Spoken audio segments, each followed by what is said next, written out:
Good morning, everyone. Please settle down as we are about to start our program.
Give thanks with a grateful heart. Give thanks to the Holy One. Give thanks because He's given Jesus Christ, His Son. Give thanks with a grateful heart. Give thanks to the Holy One. Give thanks because He's given Jesus Christ, His Son. And now let the weak say, I am strong. Let the poor say, I am rich because of what the Lord has done for us. And now let the weak say, I am strong. Let the poor say, I am rich because of what the Lord has done for us. Give thanks. We give thanks. We give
An innovative morning to everyone. I am Ivan Robles, Communications Head of the Department of Science and Technology, Philippine Council for Industry, Energy, and Emerging Technology Research and Development. Now, and I will be your host for this event.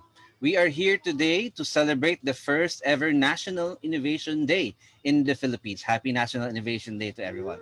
This event is led by the National Economic and Development Authority, the Department of Information and Communications Technology, the Department of Science and Technology, and the Department of Trade and Industry with the World Bank Group in support of our Filipino companies from big corporations to MSMEs and startups. Today, we will introduce the results of the World Bank study of the innovation environment in the East Asia Pacific region. Based on this, the World Bank came up with a report on the innovation imperative for the Philippines, and this will be presented later.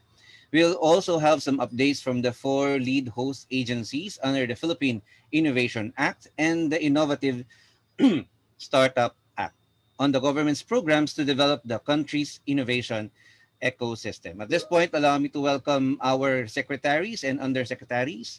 DTI Secretary Ramon Lopez. Good morning, sir. Good morning. Good morning. NEDA Secretary Carl Kendrick Chua. Good morning, sir. Morning. DOST Secretary Fortunato de la Peña. Good morning, sir. Good morning. DICT Secretary Gregorio Honasan II. World Bank Country Director Nidiame Diop. Good morning, sir. NEDA Undersecretary Rosemary Edelion. Good morning, sir. Good morning, ma'am. Sorry. DOST Undersecretary Rowena Cristina Guevara. Good morning, ma'am. Morning. DTI Undersecretary Rafaelita Aldaba. Good morning, ma'am. And DICT Undersecretary Emmanuel Ray Caintic. Good morning, sir. Good morning, Yusek Edelion. Yusek Aldaba. Good morning, ma'am. The NEDA is the country's premier social and economic development planning and policy coordinating body. To give us a proper welcome, may I please introduce NEDA Undersecretary Rosemary Edelion. Good morning, ma'am. Yes, thank you very much, and good morning to everyone. Good morning to Honorable NEDA Secretary Carl Kendrick Chua, DTI Secretary Ramon Lopez, and DOST Secretary Fortunato de la Peña, alphabetically arranged. So let me welcome you formally to this celebration of the National Innovation Day. To the common person, an innovation is usually equated with an invention. But I would actually say that that's only 20% of the story. So let me just give you a very true-to-life illustration of that. Problem we now have is congestion in hospitals due to the cases of COVID-19. But we know that at least 40% of cases in the hospitals actually do not require hospitalization. They are mild and asymptomatic cases. And therefore, the solution is, proper triaging of these cases. But how do we do that given this new normal? So the solution is a proper triaging, and therefore we need, first of all, the medical scientists, those medical researchers to come up with a proper protocol for triaging. If the symptom is like this, then it should be like this. They should go to a level 1 or a level 2 or level 3.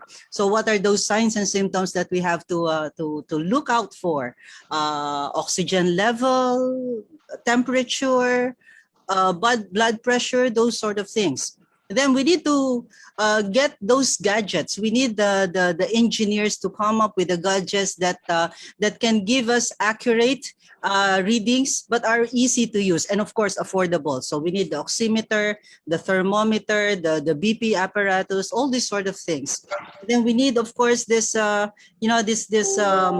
network of telemedicine operators, and of course the doctors that can do this teleconsultation and do the triaging.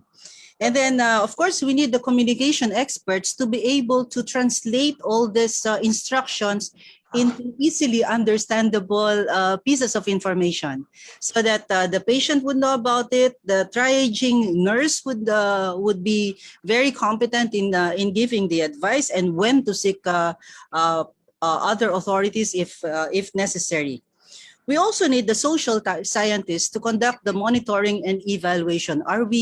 Is it working? Are we doing it right? Are people satisfied with the service? Is it able to decongest the hospitals? Are people satisfied with the service? Are there things that we can do differently or better? So actually each of this makes up 80%. So you have the scientists, you have your engineers, you have your communications persons, you have your social scientists. What is that other 20%? Actually, it's the one that puts all these things together, who thinks of all these questions, knows where to get the answers, and gets the answers, gets things done. So if this were a commercial undertaking, that other person is actually the entrepreneur. So that is actually what we call the PPE ecosystem. But where does government come in? Actually, each of these actors relate with government. You need government to set the standards for the research. You need government to set the standards for all these gadgets, make sure that they give readings that are, 0.0001 of the gold standard at 0.00 something percent, they just deviate by something like 0.001% of that, something like that. So it will be the government that sets the standards. So you need DOST for that. You need DTI to make sure that these gadgets are affordable, that customers get what they pay for, and they get what they are told that they are getting. So these are things that government needs to do. But more than that, we want government to be facilitative of the innovation. We want government to be promotive of the innovation. Actually, this event is a demonstration of that, where we have all the high-ranking cabinet officials of those players in the innovation ecosystem here today, and we also have our development partner, the World Bank, to share with us their insights, the study that they have done with respect to the innovation ecosystem of the country. So many things we need to do, we know, and so many things we have already done. And I think that the major accomplishment that we have done over the past 3 years is the enactment of the Philippine Innovation Act and the Innovative Startup Act. So this is another input to this ecosystem. And let's move forward with this. And I think, like I said, this is actually a demonstration of how this ecosystem can work going forward. And we hope that it will really be the start of things to come. So I wish everyone a very, very productive National Innovation Day. Let's celebrate innovation. Let's celebrate the entrepreneurs. Let's celebrate the scientists, the engineers, the communications persons, and the social scientists, and of course, government. Thank you very much. Right. Thank you very much, Yusek Edelion, for your profound insights on the innovation plans and developments of our country. Before we continue with our program, I would like to encourage our participants inside the Zoom room, most especially our media partners, to key in your questions for our panelists in the Zoom message box. For those who are watching through our Facebook live stream, please key in your questions as well in the chat box in the comment section, or you can send us a message via our Facebook page. The questions will be answered by our panelists and replied to you in the message box or through email. You may contact the National Innovation Day Secretariat for further details. Our next presenter will give a deeper discussion on the needs of industry, particularly the role of MSMEs and startups. May I please introduce DTI Secretary Ramon Lopez. Good morning, sir. Good morning, and thank you for the introduction. Happy National Innovation Day to everyone. Again, our greetings to Secretary Carl Chua of NEDA, Secretary Fortunato de la Peña of DOST, Secretary Greg Honasan of the ICT. These are our usual partners in the ecosystem of innovation. Yusek Rose Edelion, well said in your opening remarks. It is really an entire ecosystem and new ways of doing things, and it's not limited to entrepreneurs, as you have profoundly mentioned, that it's innovation should also be in the government and the way we do things. Yusek Guevara, Yusek Mankentik, Yusek Aldaba of DTI, Mr. Jamid Job of World Bank, Mr. Jaime Frias of World Bank, our partners from the private sector. Again, good morning. Magandang umaga po sa inyo lahat. As we celebrate our first National Innovation Day, we are optimistic that by working together, we can surpass this COVID-19 pandemic and emerge from it much stronger and more prepared for the future. Innovation is the best tool we have to address the challenges we face today. But to provide practical solutions for the daily problems we face, we need to collaborate and pool our collective resources to make things happen. On this first Innovation Day, we are signaling our intent to reinforce a national culture of innovation as well as of entrepreneurship. I came from an entrepreneurship advocacy, and innovation is key. Innovation is critical to any entrepreneurial undertaking. And part of your entrepreneurial journey actually talks about continuous innovation. It's not a one-time thing. It has to be continuous. It has to be continuously created, be creative, and continuously innovate as you try to level up your value and your contribution to society, and as you try to always differentiate your business model. Therefore, we want to equate this idea of innovation to a Madiskarteng Pinoy. Madiskarte, for our foreign friends, really talks about finding ways, finding solutions. There's a will, there's a way, as the saying goes. And this Madiskarteng Pinoy with the idea of a Filipino who is both innovative and creative. This is in line with the 10-point socio-economic agenda of President Rodrigo Roa Duterte and is part of an ongoing process that DTI has been working together with our partners in government and the private sector. And one of our milestones in this collaborative efforts was when the Philippines climbed 4 notches higher in the 2020 Global Innovation Index, ranking 50th out of 131 economies. The Philippines was also recognized as an innovation achiever for second year in a row. Another significant milestone, and the primary reason we are here now, is the passing of RA 11293, or the Philippine Innovation Act. With this law in place, the Philippines can position innovation at the center of its development policies, and we can now harness our innovation efforts to help our people, especially those who have been marginalized. Furthermore, we can enable our micro SMEs to be part of the domestic and global supply chain while catalyzing growth of our industries and local economies. This is what we've been saying and telling our micro SME constituents. Innovation is not limited, and it's not the monopoly of large enterprises. In fact, for MSMEs to become the future large enterprises, innovation should be at the front and center of their business models. Therefore, innovation centers, as part of the Philippine Innovation Act, would also be established to support collaborative research and development, extension initiatives among academic and educational institutions, and R&D centers and businesses. On DTI's part, we shall continue to implement our inclusive innovation industrial strategy, 3Is, I-S, with innovation at the core of this strategy. The I-S, we will build our innovation and entrepreneurship ecosystem, embrace technology 4.0, and promote the development of more innovative MSMEs and startups, among others. We are establishing RIICs, or the Regional Inclusive Innovation Centers, in different parts of the country in partnership with the DOST and other agencies.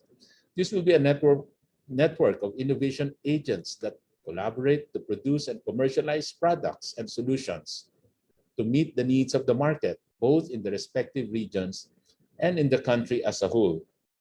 And in so doing, the output as well of the academic sector, the R&D sector, would deem to be very, very relevant as they are industry and market driven. We are also launching the AI, Artificial Intelligence Roadmap, this May, to guide the adoption and utilization of AI technologies in agribusiness, manufacturing, and services industries. This is envisioned to leapfrog the efficiencies and competitiveness in the production sectors while providing higher value services in 4IR. For today, we welcome the launch of the World Bank report, the Innovation Imperative for Philippines.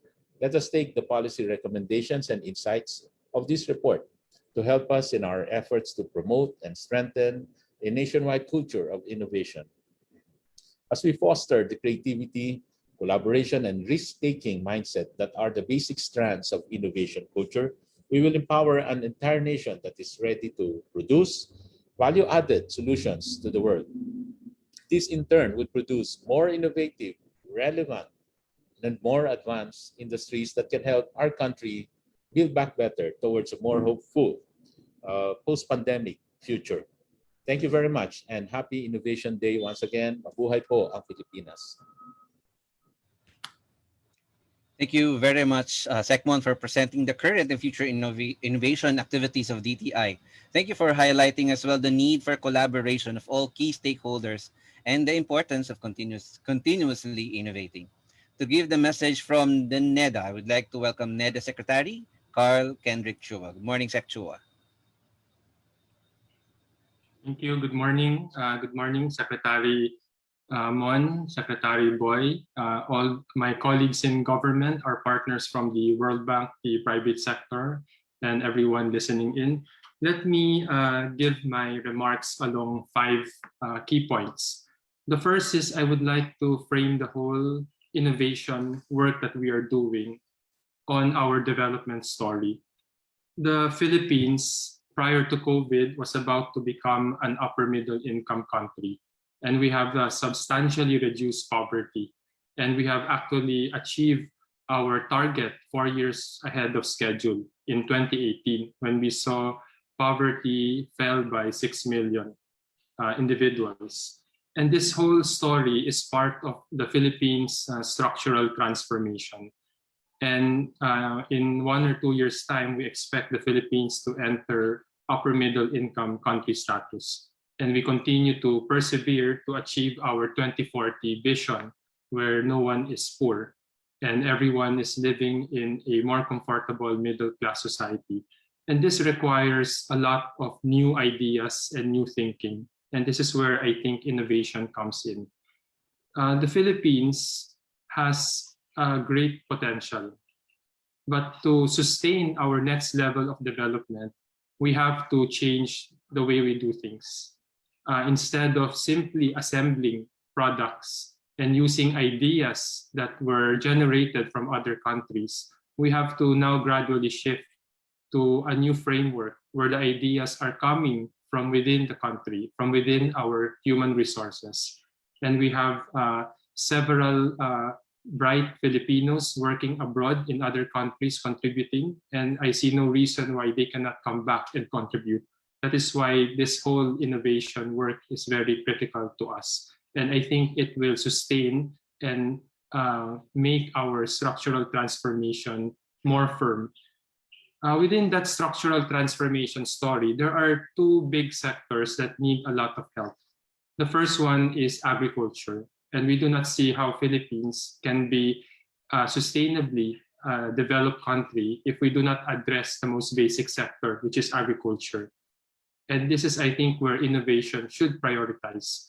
We cannot just jump from agriculture to high-skill manufacturing or services without addressing the 2 pillars that really sustain long-term economic growth: a highly productive agriculture sector and a manufacturing sector that takes into account the comparative advantage of the Philippines. And a big part of that is labor. So I think innovation work going forward should not skip these 2 important sectors. While there is a temptation to jump to high-skilled, high technology manufacturing, if we do not address these 2 basic ones, we will not sustain our growth. And we will just create a 2-track system wherein we have some people who benefit from the best in the world in terms of research and technology, but we will also have the far majority of the people not included in this next stage of the development. The second one is our human capital. While we have advanced strongly in macroeconomics, we still have a lot to do on microeconomics. And a big part of that is improving human capital.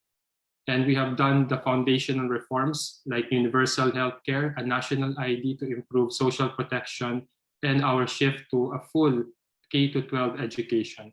We now need to build on this foundation so that our higher education institutions will prosper as basic education is being reformed.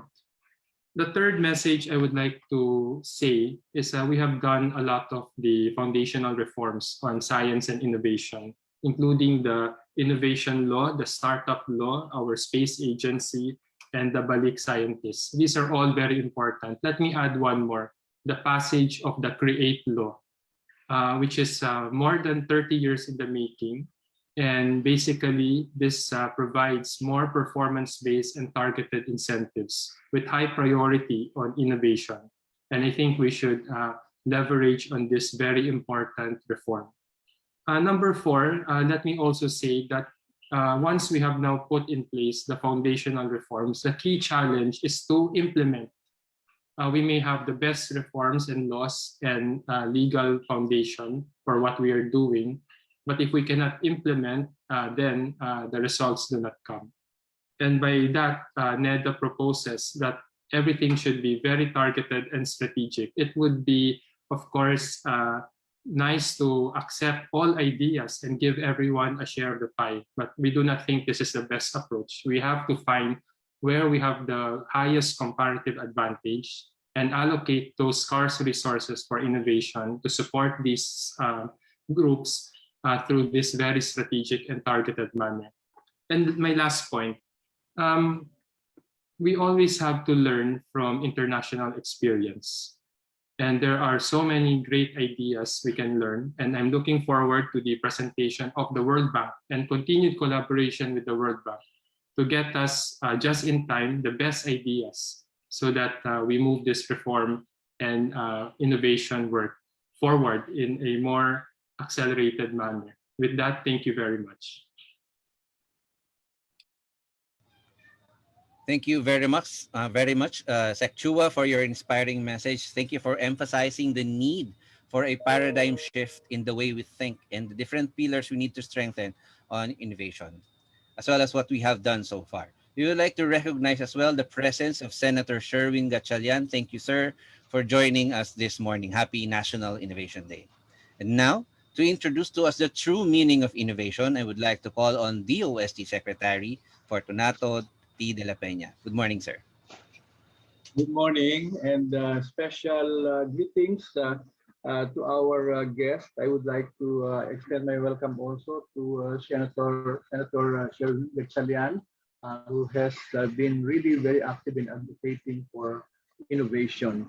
And to the authors of the Innovation Imperative for Developing East Asia, I would also like to extend special greetings to Dr. Xavier Sirera, Dr. Andrew Mason, Dr. Francesca De Nicola, Ms. Smita Kuriakose, Dr. Davide Mare, Dr. Trang Tran, and the World Bank Country Director Diame Diop, as well as, of course, my colleagues in the cabinet, Secretary Mon Lopez, Secretary Chua, Secretary Gringo Honasan, and to the people, to the officials who have been supporting us, Yusek Rafaelita Aldaba, Yusek Rose Edilion, of course, Yusek Guevara, to our friends in the private sector, such as Philip Tuaño, Paco Sandejas, and other colleagues and friends from the different government agencies,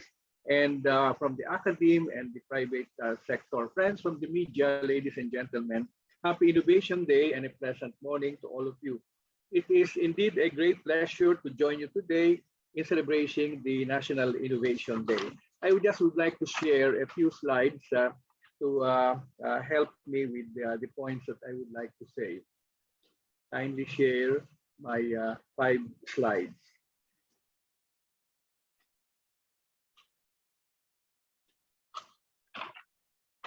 Okay, so with the passing of Republic Act 11293 or the Philippine Innovation Act in April 2019, the Philippines has placed innovation at the center of its development policies to help the poor and marginalized sector, to enable micro, small, and medium enterprises or MSMEs become part of the domestic and global supply chain and catalyze the growth of Philippine industries and local economies. There is no denying that having an effective and efficient innovation ecosystem equates to more sustainable and inclusive development. Knowing this, we are delighted that in our celebration this year, we are joined by representatives from the World Bank to share with us the highlights of the innovation report with focus on the innovation imperatives for the Philippines. At the Department of Science and Technology, actually, we see innovation as a new novel or improved product, process, or service that have economic or social value. That's how we look at proposals that are seeking our support. Next slide, please. The DOST has long been promoting innovation to address the country's pressing needs, working towards its goal to make science for the people. I have, of course, been a witness to that, having served DOST or its predecessor, the National Science and Technology Authority, since 1982. And over time, DOST technologies have been developed for the efficient use of public resources and enforcement of laws, import substitution, value addition, productivity improvement, and competitiveness, as well as in enabling our achievement of the Sustainable Development Goals. I still remember very vividly, 14 years ago, we had our first national innovation strategy, which we presented to President Gloria Macapagal-Arroyo at that time, and which we called Philippine Innovation. One approach employed by DOST in promoting innovation is the setting up and operation of technology business incubators. The DOST's Technology Business Incubation Program has three objectives. One is to create jobs, two is to develop entrepreneurs, and three is to promote public-private sector partnerships in regional economic development. At present, the Department of Science and Technology has already established 48 technology business incubators all over the country. And in the last year, these TBIs were able to nurture more than 200 startups and has produced more than 70 full-blown startup companies, resulting in the creation of over 800 jobs. Next slide, please. In the health sector, one of the most well-known innovations supported by the Department of Science and Technology is the Biotech M Dengue Aqua Kit, which was developed by Manila Health Tech Incorporated. Biotech M is a diagnostic kit which acts as a confirmatory test for diagnosis of dengue infection, where results will be known in an hour or less. Designed to be used in hospitals or clinics with minimal laboratory facilities, using Biotech M would mean less admissions for dengue suspected cases, thereby saving resources for both hospital and patients. And by the way, this Biotech M won a gold in the 2018 World Intellectual Property Organization International Exhibition in Geneva.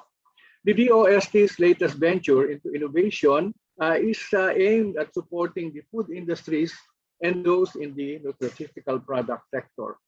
In February 2021, the DOST Industrial Technology Development Institute, or ITDI, launched the country's first Modular Multi-Industry Innovation Center, or MMIC, also dubbed as InnoHub sa Pilipinas. The MMIC is equipped with modular equipment that are multifunctional, which can be retrofitted for use in different manufacturing lines.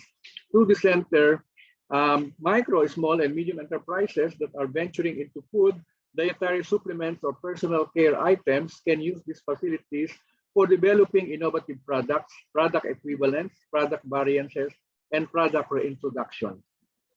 And in support of agricultural productivity, the DOST-Philippine Nuclear Research Institute developed the irradiated carrageenan plant growth promoter, which has been found to increase rice yield by 15 to 30% with a very small dose. We also were able to come up through our Philippine Council for Agriculture, Aquatics, and Natural Resources R&D, or PICARD, with a very promising technology in coconut mass propagation. This technology, called the Coconut Somatic Embryogenesis Technology, or CSET, is a tool for rapid mass propagation of superior genetic stock for high yield, pest and disease resistance, and high value products. What we used to get, which is one planting material per mature coconut fruit, is we can now get as much as 300 planting materials per coconut using tissue culture technology.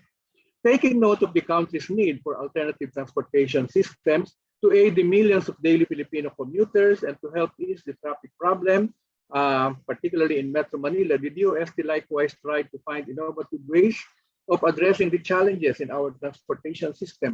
To this end, the Metals Industry Research and Development Center of MIRDC was able to develop a hybrid electric train which was turned over to the Philippine National Railways in June of 2019. Once the community quarantine is lifted, the hybrid electric train will fly again the Alabang-Binyang route in transporting our fellow commuters. Last slide. The technologies that I mentioned are just some of the innovations being offered by the Department of Science and Technology, and we are prepared to support more. So with the approval of the Innovative Startup Act, the DOST together with the DTI, the ICT, and guidance of NEDA will implement the Philippine Startup Development Program. The program mandates the development of programs and the provision of incentives and benefits to both the startups and startup enablers to encourage the establishment of innovative new businesses and an innovative entrepreneurial culture in the Philippines. For this purpose, we at DOST will soon come out with the guidelines for our Startup Grant Fund, or SGF, to ensure R&D support for the technology needs of the local startup communities. The R&D efforts under the DOST SGF shall be directed towards improving the core technology of the startups, enhancing marketability, validating the technology by engaging lead users, or refining existing processes that may provide a new source of revenue to the startup. In Filipino, we have a saying, nasa Diyos ang awa, nasa tao ang gawa. I see the role of the public sector and the public servants as instruments or channels through which resources and services are delivered and shared to those who labor, who create, and who also serve. DOST's tagline, Science for the People, is very much alive through our innovative startup programs. Maraming salamat. Thank you sa inyo lahat at mabuhay kayo. Thank you very much, Sec Boy, for giving us insights on the importance of innovation and the need to adapt to the changing times. Thank you for sharing the various game-changing innovations that DOST has come up and how we intend to sustain these efforts. Now, to give us updates on the communications infrastructure and development in the Philippines, I would like to introduce DICT Secretary Gregorio Honasan. Good morning, Sec Honasan.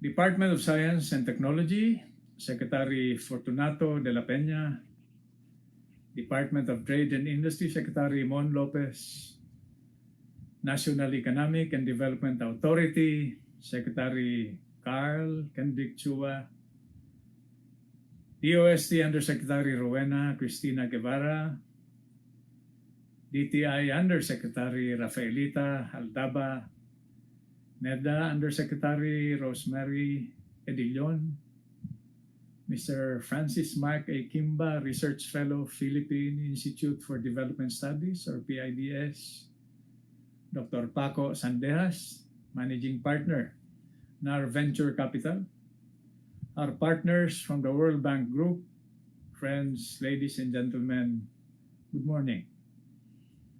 The Department of Information and Communications Technology, or your DICT, recognizes digital transformation as one of the key drivers of innovation. Hence, in line with the department's vision of a digital Philippines, DICT is implementing and continuously developing programs and initiatives aimed at advancing innovation towards the attainment of inclusive growth and development in the country. These include improving internet connectivity, promoting e-governance, and most especially, empowering the Filipino workforce and micro, small, and medium enterprises, or MSMEs, among others. At present, the DICT, through its ICT Industry and Development Bureau, or IIDB, is carrying out various initiatives to promote such inclusive innovation in the Philippines. We have the Digital Cities 2025 program aimed at transforming localities into information technology and business process management, or IT-BPM, destination hubs to promote dynamism in the local economic environment. In addition, we are also implementing Digital Jobs PH, which aims to give people in the countryside the capacity to engage in online freelancing as means of livelihood, and also to help MSMEs increase their market coverage through e-commerce. With the passage of Republic Act 11337, or the Innovative Startup Act in 2019, we also strengthened, institutionalized our partnership with DOST and DTI in empowering startups all over the country. As we continue to implement RA 11337, we endeavor to further cultivate inclusive innovation and scale up its corresponding opportunities by expanding our reach to various localities, with the overall intent of achieving a strong Philippine startup ecosystem composed of great founders, compelling business solutions, strong community builders, and relevant institutional supporters. As we celebrate National Innovation Day, DICT reaffirms its commitment in promoting inclusive innovation in the Philippines in support of Republic Act 11293, or the Philippine Innovation Act. The department is always ready to give its assistance in areas where information and communications technology can be maximized to advance our goal. With that, we at DICT are delighted to be invited to today's launch of the Innovation Report for the Philippines, conducted by the World Bank. It is indeed a great opportunity for the DICT and for all of us to further assess the areas we can improve on as we continue to move forward. Maraming salamat po. Mabuhay. Thank you very much, Secretary Hunasan, for the exciting updates for the innovative communications development in the country. Thank you for DICT's commitment towards inclusive innovation to help our Filipino citizens. Before we continue with our program, DOST and DTI have prepared a video highlighting the innovation activities in the country. Please watch this video.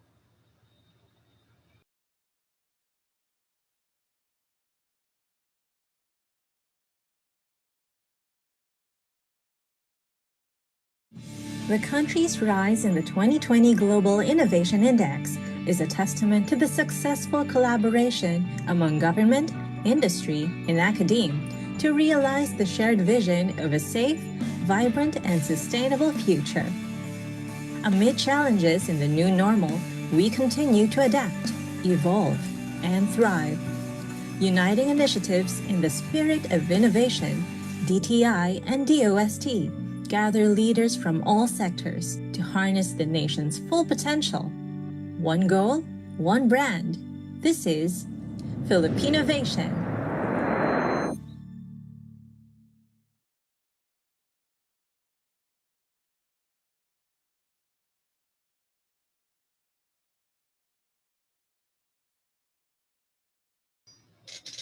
All right.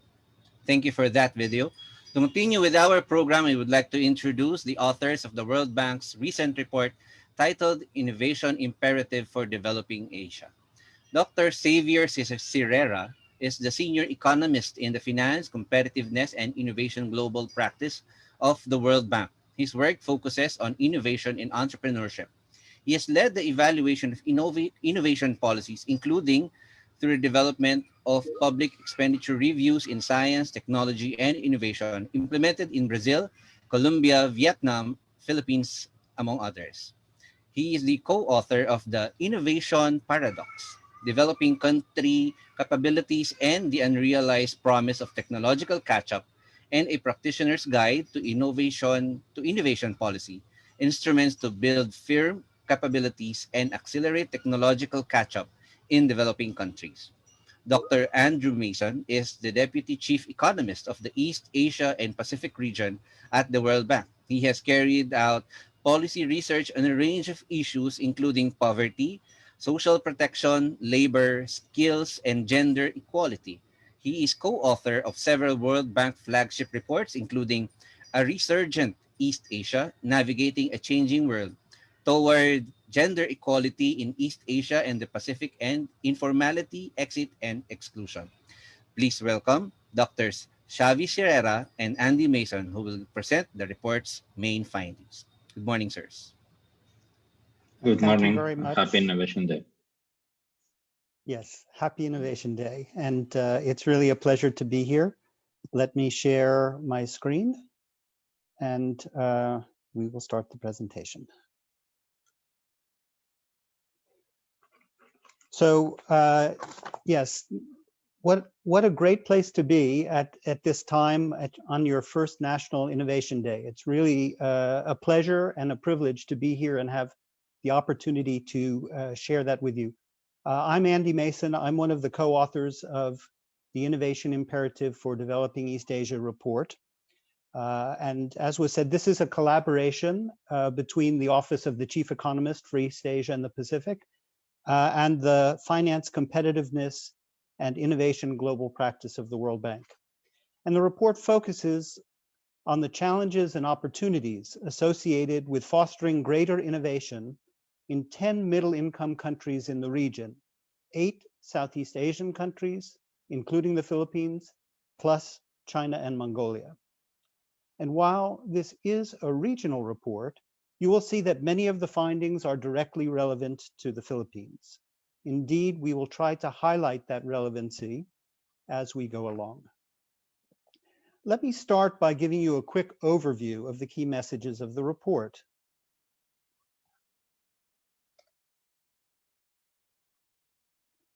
The economic accomplishments of countries in developing East Asia have been impressive and are well known. Rapid and sustained growth have helped lift hundreds of millions of people out of poverty and into economic security.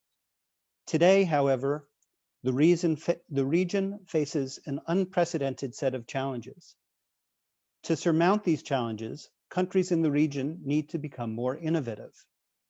Yet, firm innovation capabilities are often low in the region, and countries' innovation policies and institutions are not well aligned with firms' needs.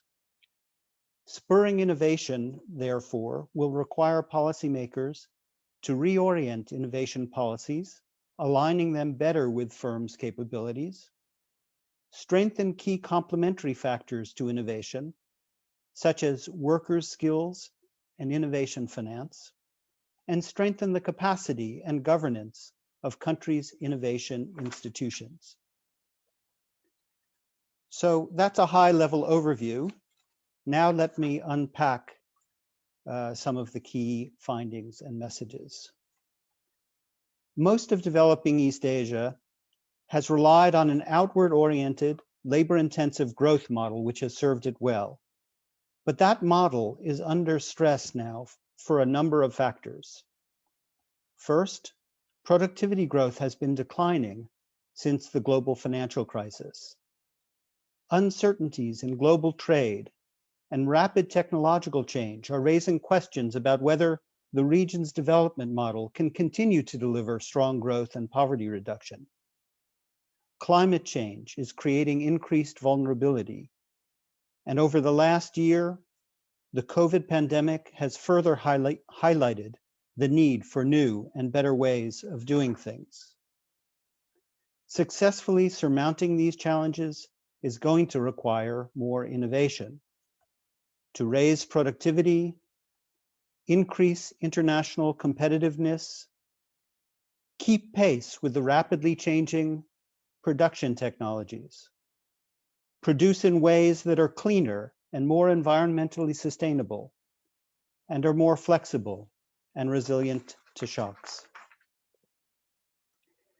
Now, before getting into data, I want to highlight that the report adopts a broad definition of innovation, picking up on some of the things that we heard earlier by the presentations of our government counterparts. Innovation refers to significantly improved products and processes brought to market or into use by firms. This includes invention, developments that push the technological frontier, but also the diffusion and adoption of existing technologies and practices. Now we know that policymakers, and the media often focus on invention. But as we will discuss, diffusion and adoption are important. First, because they pay off with higher productivity. And second, because these forms of innovation are better aligned with most firms' capabilities, which, as we will see, are important for innovation policy. In fact, several of the speakers that opened up today's event talked about inclusive innovation. And for inclusive innovation, focusing on diffusion and adoption, not only invention, will be critical. A large empirical literature links innovation to higher firm productivity in both high-income countries and emerging economies. This slide reinforces the importance of defining innovation to include diffusion and adoption of existing technologies. Specifically, analyzing data from a new firm-level technology adoption survey in Vietnam, we find that both technology adoption and more intensive use of adoptive technologies is associated with higher labor productivity. This can be seen in the upward sloping lines in these two graphs. So what is the current state of innovation in developing East Asia and in the Philippines? I think it's important to start by acknowledging that the region has had some high-profile innovative successes in e-commerce, ride-hailing, fintech, in a number of areas. We've heard of some very interesting and compelling examples of innovative companies and innovative areas in the introductory comments that we heard here early today. Indeed, many of the things we've heard about and the successful examples in the region have also been captured by media coverage, and many innovative companies have indeed become household names in the country and in the region. With all of this as background, one might think that the region is ahead of the curve with respect to innovation. But if we look systematically at the data and across the globe, we still see that countries in the region, including the Philippines, face important challenges with respect to innovation. Let me give you some illustrations. For example, most countries in the region, including the Philippines, perform below predicted levels relative to their per capita incomes on key indicators of invention, such as spending on research and development and on patents. This can be seen in these graphs, which show data on R&D spending on the left-hand side and on patents on the right-hand side. Countries in developing East Asia are shown in the light blue dots, except for the Philippines, which is highlighted in red. As you can see from these graphs, most countries in developing East Asia, including the Philippines, fall below the regression line, meaning falling below where we would expect the countries to be given your per capita income levels. The exception to this case is China, which is well above the line in both of these indicators, R&D spending and patents. Key indicators of diffusion paint a similar picture. This can be seen in the left panel, which shows the share of firms with international certification, an indicator that reflects technological upgrading and is closely linked to access to foreign markets. As you can see, most of developing East Asian countries, including the Philippines, are below the orange regression line. Data on firm licensing of foreign technologies is more mixed. That's in the right-hand panel. But still, you can see that half of the countries, Philippines included, fall below their predicted values on the basis of your per capita incomes. Our analysis also shows that countries in developing East Asia are falling behind OECD countries in terms of the intensity of use of new technologies. This can be seen analyzing an extended series of data on technology adoption going back to the late 1700s and shown in these two graphs. On the left panel, it focuses on initial adoption of new technologies. The right panel captures the intensity of use of those technologies. On the left side, you can see the lag in initial technology adoption between OECD countries, the blue line, and developing East Asian countries, the orange line. And the narrowing distance between these two lines indicates that the time lag between developing East Asia and the OECD in adopting new technologies has been shrinking over time. That's good news. In contrast, the right-hand panel shows that the gap in the intensity of use of new technologies between the OECD and developing East Asia has been growing. This can be seen by the increasing distance between the lines, the orange and the blue lines, over time. This graph highlights that following initial adoption, new technologies are not diffusing as quickly or as deeply as they need to in developing East Asia. Indeed, most firms are still far from the technological frontier. This slide, based on data from the Firm Technology Adoption Survey for Vietnam, shows that the share of firms using different fabrication technologies in manufacturing.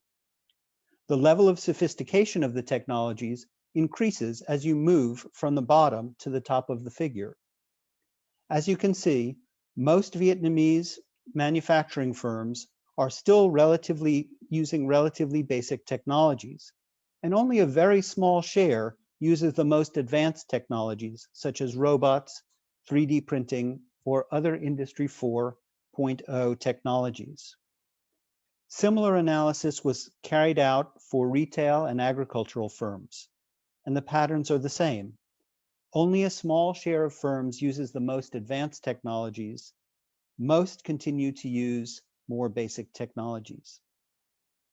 These data also highlight the considerable heterogeneity in firms' innovation capabilities within countries, with a small share operating at the cutting edge, and as you can see in the red circle, the majority having much lower innovation, technology use and much lower innovation capabilities. This pattern is also seen with respect to research and development, where data show that only a small share of firms actively engages in R&D. This can be seen on the left-hand side of the figure, which shows the distribution of firm R&D spending for selected countries in the region. Israel is included in the figure for the purpose of benchmarking. And as you can see from the figure, most firms do not undertake any R&D. The graph on the right expands the section of the distribution inside the red circle on the left-hand side. That is, focusing on the firms that do engage in R&D. What you can see here is that only China in the region comes close to the level of firm R&D seen in Israel, one of the global leaders. And Philippine firms, shown by the light blue line, tend to do somewhat less. Finally, it's important to highlight high-profile successes that I discussed earlier, notwithstanding, that countries in developing East Asia continue to face challenges with respect to innovation in the service sectors. This can be seen in the left panel, which shows data on mobile app creation. As with the indicator shown earlier, most developing East Asian countries, including the Philippines, fall below their predicted levels based on per capita income. One bright spot for the Philippines can be seen, however, with respect to ICT services exports. As you can see in the right-hand panel, the Philippines performs well above the regression line. This most likely reflects the country's global role in providing business processing outsourcing services. Nevertheless, the broad challenges associated with services innovation remain important for developing East Asia. not only because services comprise such important segments of the region's economies, but because services are increasingly important as inputs into manufacturing and agriculture. In sum, with the exception of China, most countries in developing East Asia appear to innovate less than we would expect, given their levels of per capita GDP. In addition, most firms still operate far from the technological frontier, and there is tremendous heterogeneity in firms' innovation capabilities, and this heterogeneity needs to be taken into account when thinking about policy if countries are really to meet their potential with respect to innovation, inclusive innovation, and innovation propelling forward development as we go ahead. And with that, let me hand over to my co-author, Xavier Serrera, to talk about what impedes innovation and what are the implications for policy. Thank you. So once we made the case in the report about the innovation imperative, which these days is much easier to do, not only because we are in Innovation Day in Philippines, but with all the COVID pandemic, people are more aware about the need for innovation. The critical question for policymakers is, okay, but why is it that firms are not innovating? What are the main factors that are undermining potential innovation projects? And what we do in the report is to discuss some of these main elements with some data that we collected in Vietnam. You can see here on the right-hand side a graph that is showing what the main impediments to adoption of new technologies is for a representative sample of Vietnamese firms. The first candidate is the lack of demand and the uncertainty and lack of information about new technologies. It is something is quite recurrent in the case of innovation and adoption of new technologies, because firms sometimes feel that there is not enough demand that justifies investments in technology.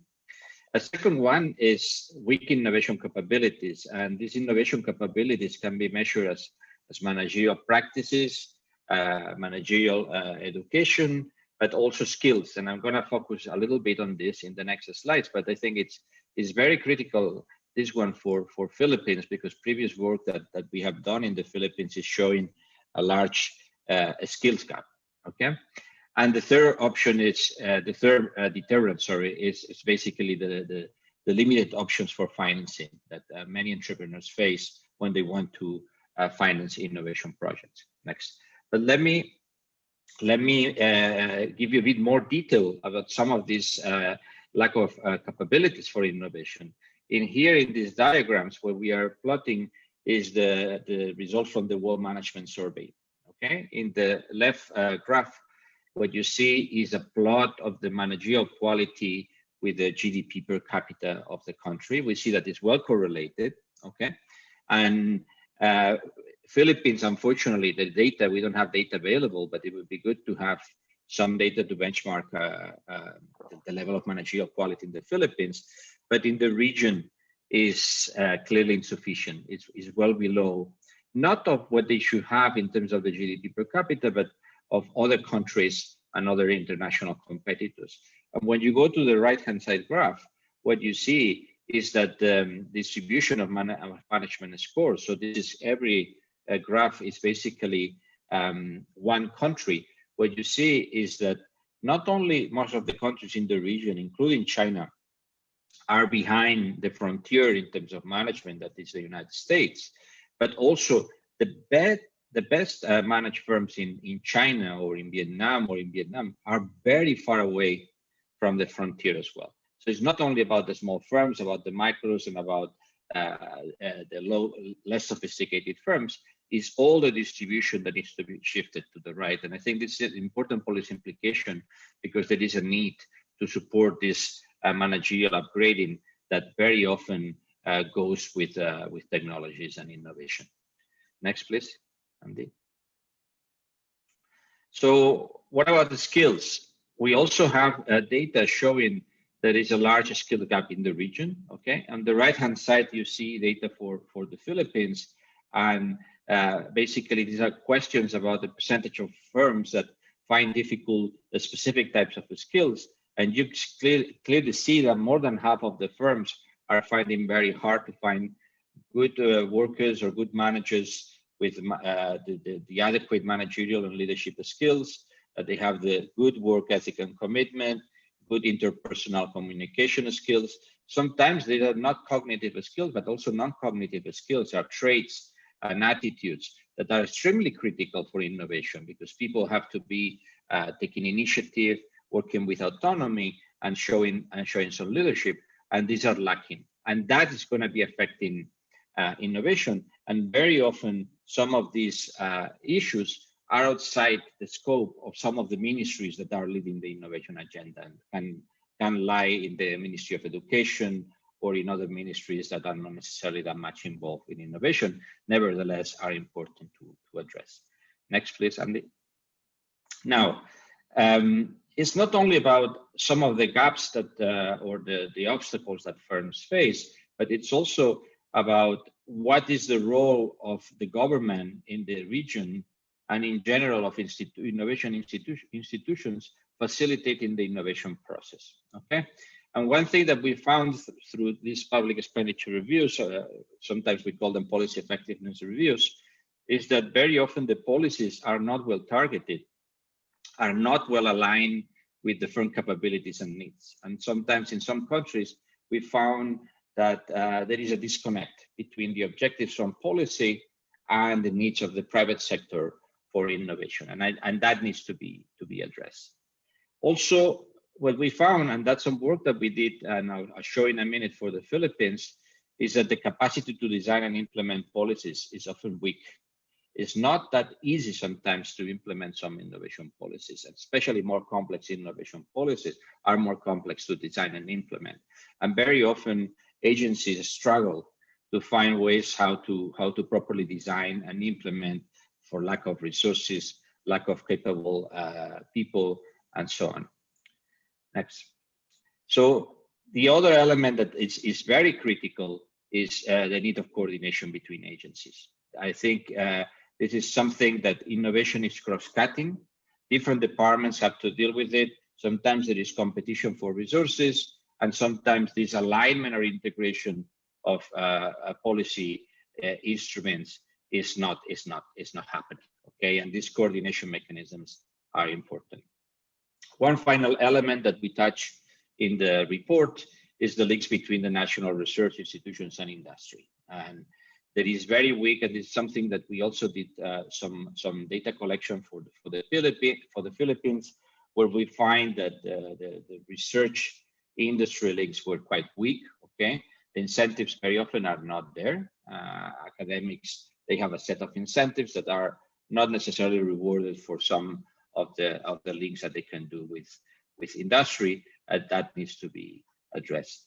But let me give you some more detail about the Philippines, because we did this policy effectiveness reviews, and in that there's a component that we call the functional analysis, but we kind of benchmark policy design and implementation. We did a few instruments in Manila, the central government, but then we went as well to the regions to see how these were designed and implemented. You see the graphs here, the spider diagram, if you are at the outside, at the 5 of it, is that you are at the frontier in terms of practice, public management practice. If you are close to the center, you are in a very low, okay? And it's comparing Philippines and Vietnam. On the left spider diagram is about design, and we have a list of some of the dimensions that matter for design.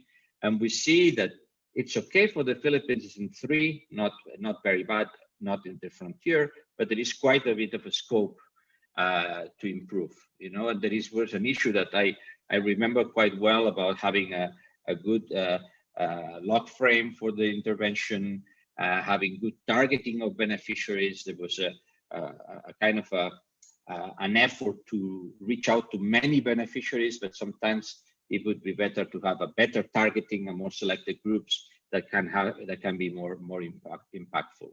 Then on the second diagram, we have information about the governance and the coordination between the agencies, which was okay. There are some coordination groups, and NEDA is a good example to coordinate these efforts. And on the right-hand side, you have this implementation frontier. In the case of the Philippines, was quite interesting because you have this sort of designing the instrument from Manila and then sending it to the regions to be implemented. And there was a few disconnections that needs to be addressed. So it's not bad. There's a lot of room for improvement and for adoption. But what is important here is that these efforts to kind of improve this quality of design and implementation are going to have an effect on the effectiveness of your policies. And that's going to support the role of the government by having better design instruments with better targeting and more resources to support the private sector. Next, please. So what are the main directions for policy? And you need to keep in mind that this is a regional report, right? So here we're talking about the region developing East Asia, and there are some regional general suggestions, but then some Philippines specific. The first pillar, which we think is very important, is the need for reorient these policy objectives. And we need to be more gradual in the way how we do innovation policy. And I'm going to show in a minute how to operationalize this, but it's very important to address the constraints to innovation and recognizing a little bit as well the heterogeneity of firms. You're going to have a lot of small firms, a lot of micro firms that they hardly do any innovation and that they had to be targeted to start doing some sort of improvement. And you're going to have few better companies, larger companies that may require some support for R&D projects, but you have to be very aware of the sort of heterogeneity that you have. It's very important to remove the biases against technology diffusion. I think it's very important. I think it was mentioned in the introduction that at the end of the day, a lot of the firms are going to be adopting new technologies, not developing technologies. And that process needs to be facilitated and recognized in terms of policy making as a very important policy instruments to support diffusion. And a very important one is to remove the policy biases against services. Okay, there is a lot of the policy instruments very targeted manufacturing and agriculture, and we found, especially in other countries, that there are very few beneficiaries among services firms. Next, please, Andy. Another pillar, very important as well, is the strengthening of the complementary factors. Okay, I already mentioned management and the skills. It's very important that we address holistically innovation as a need also to be able to provide good managers, okay, or the support to managerial education and the implementation of management practices and adequate skills that can be deployed by the private sector. And of course, very importantly, and we have a whole section in the report about finance, about how you're going to finance these startups and these more innovative and technology intensive firms that are going to be critical for your innovation process. Next one, Andy. Finally, the last pillar is very important about the reform of innovation institutions and the strengthening of the incentives that they have, especially in public research organizations, to work with industry and the private sector, and to also support existing policy-making institutions in terms of the capabilities that they have for design and implementation. Next. So how does it look, all these messages, into some sort of framework that you can use for policy? And here what we are doing is just plotting for the region the correlation between the Global Innovation Index for inputs, so the quality of the R&D, the quality of research, and the inputs that you need for innovation, with the innovation outputs, the kind of the innovation, how innovative is the economy in terms of outcomes and results. And you can see Philippines, which is between the first and the second cluster, just at the frontier, okay? So we kind of use these clusters to illustrate some of the potential priorities, okay? And the way how we trying to operationalize is with this framework that we call the capabilities escalator. And the policy priorities should evolve with the evolution of the private sector, yeah? at the beginning, the bottom of the escalator, you're going to have a lot of firms that they need to improve their production capabilities. They need to compete and get products that are quality enough that they can grow. Okay. At the second stage, you're going to focus more on developing some of these technology adoption capabilities. Quite important with sort of policy instruments that are going to support this absorbing and taking this adoption. At the top, you're going to have these invention capabilities where you're going to have companies, a mass of companies that are able to invent, to do sophisticated R&D. Okay. Important thing is that advanced countries like the US, like Canada, like Korea, like Japan, they have invention capabilities, but they also have policy instruments to support production capabilities. We're not meaning to be restrictive, so you have to do a little bit of everything. But the important thing is that most of your resources match the capabilities that you have. It doesn't make sense that you have very low R&D capabilities and most of your budget goes to support R&D, because who's going to do this R&D? And we found other countries, not in the case of Philippines, where that was the case. No, there was a mismatch in terms of the escalator where objectives and resources were not following the needs. Next, Andy.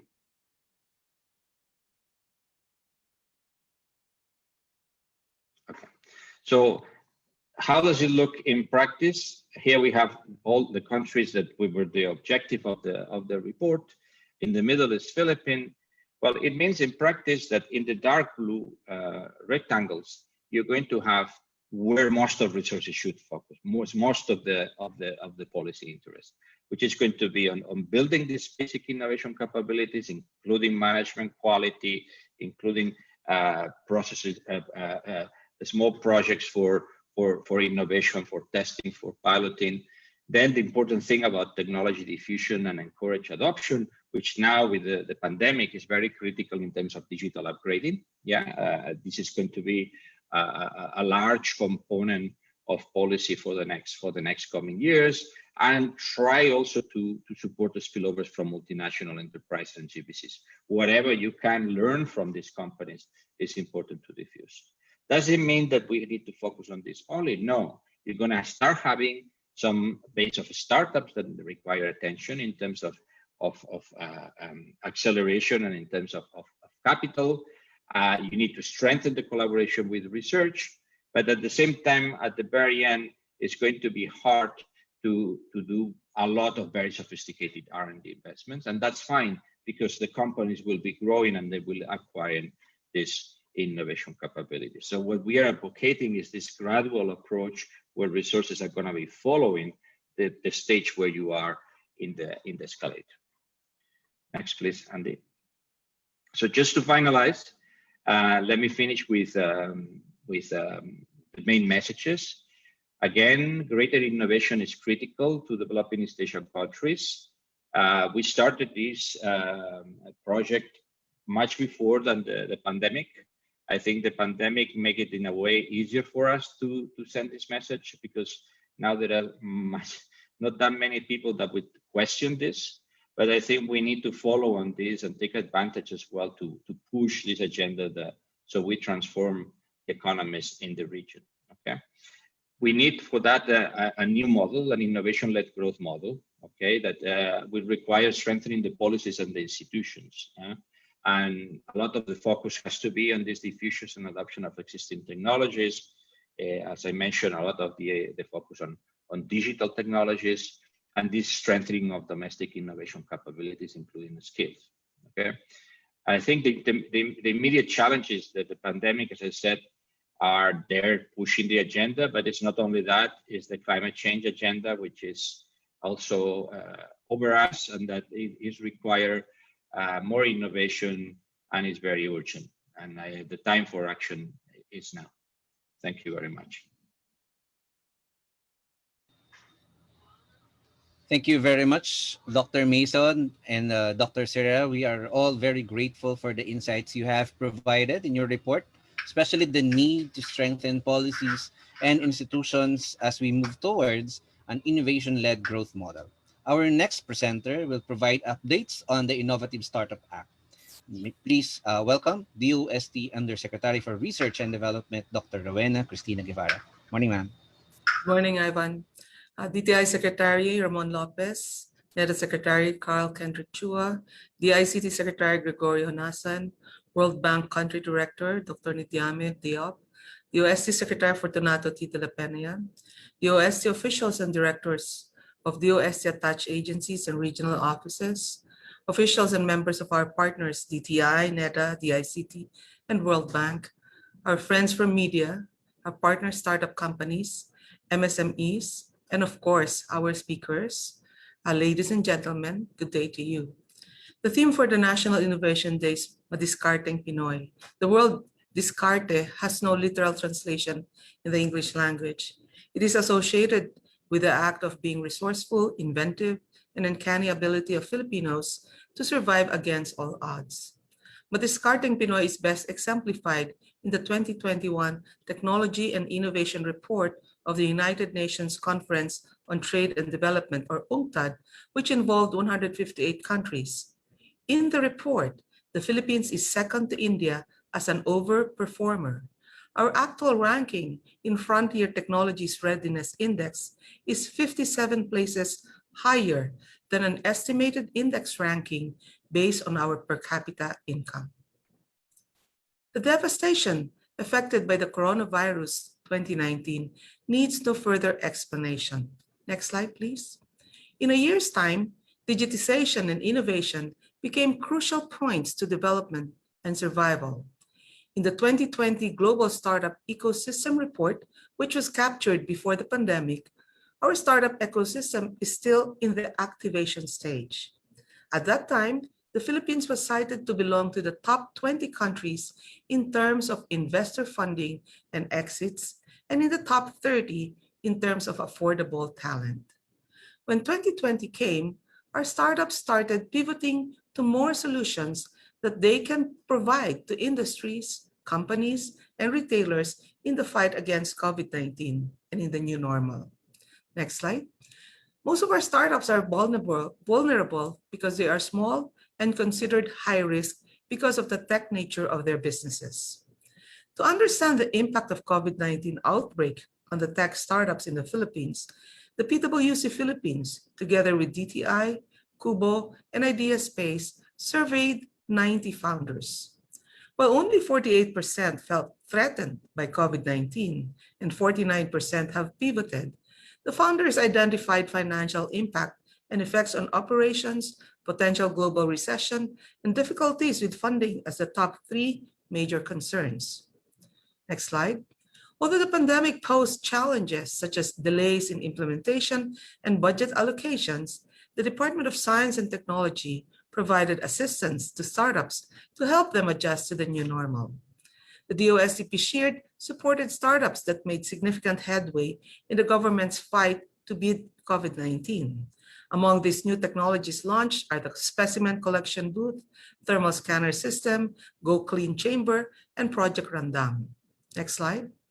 One of the first technologies created after ECQ is the Gen Amplify COVID-19 Detection Test Kit. Produced through the partnership between Manila Health Tech and UPNIH and funded by DOST. Manila Health Tech is a UPNIH spin-off that proves the immense technological capabilities of startups to produce breakthroughs even in a pandemic scenario. Next slide. In 2020, DOST-PCIEERD established 2 Agri-Aqua Technology Business Incubators, or ATBIs, in Socsargen, one in Central Luzon and another in Western Visayas. Next slide. DOST Technology Business Incubators are facilities designed to nurture and accelerate the establishment and growth of technology-based startups. To date, DOST has established 48 TBIs across the country. The Innovative Startup Act aims to create initiatives that will provide benefits and incentives to startups and startup enablers in the country. It also provides for the creation of the Philippine Startup Ecozone that offers incentives and assistance to firms. The Startup Grant Fund program, established by the Department of Science and Technology, is designed to overcome R&D roadblocks. Despite challenges posed by travel and trade restrictions, the DOST Startup Grant contributed to supporting 15 startups with a funding of $64 million last year, and these startups generated $83 million in revenues. Capital raise amounted to 45 million, 328 clients were served, and 142 jobs were created. Nurturing the Philippine startup ecosystem is at the forefront of the government's initiative in creating partnerships to promote an inclusive, innovative, and entrepreneurial culture in the country. Funding opportunities for innovative startups for their R&D activities is needed to ensure a resilient and sustainable economy. I was very happy to hear the World Bank report, as this report supports what I just said. R&D provides avenues to healthy market competition, product innovation, technological breakthroughs, and a means for startups to succeed.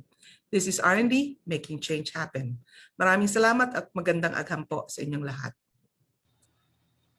Thank you very much, Yusek Guevara, for your updates on the activities of DOST in enabling the Philippine innovation ecosystem.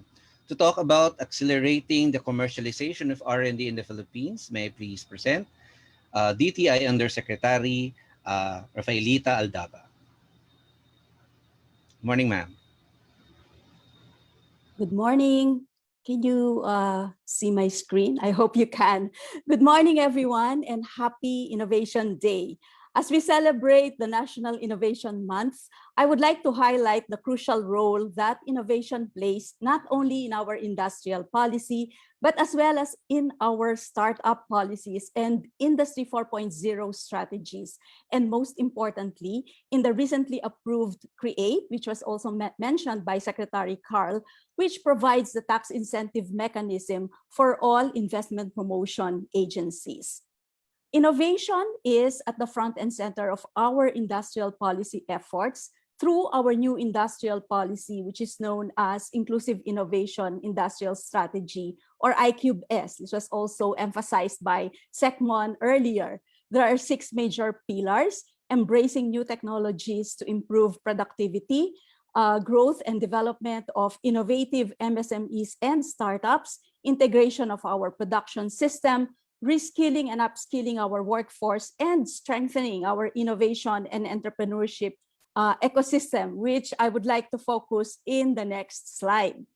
Together with DOST and other government agencies, we are building regional inclusive innovation centers, or RICs, that would serve as platforms to link together our innovation and entrepreneurship ecosystem.